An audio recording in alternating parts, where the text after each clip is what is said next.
Depuis plusieurs semaines, leur fille est plongée dans un coma artificiel au CHU d'Angers.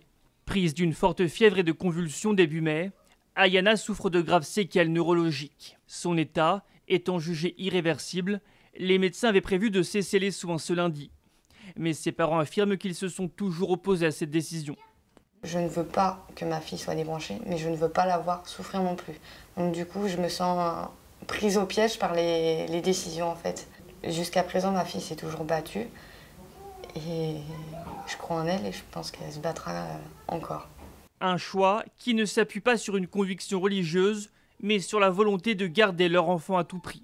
C'est pas envisageable de voir ma fille partir, même si je sais qu'à côté elle souffre beaucoup et que c'est égoïste de penser comme ça. Déterminés à se faire entendre, ils ont saisi la justice. Un expert indépendant du tribunal de Caen va être chargé de se prononcer sur la situation. Du côté du corps médical, c'est l'incompréhension.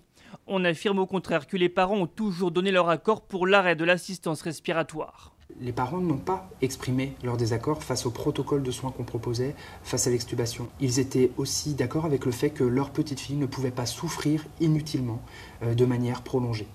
Et donc, la surprise a été réelle hier lorsqu'on a appris cette évolution de la part des parents.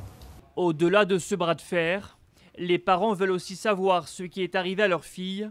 Pour eux, le vaccin DT polio qui lui a été administré serait à l'origine de son état.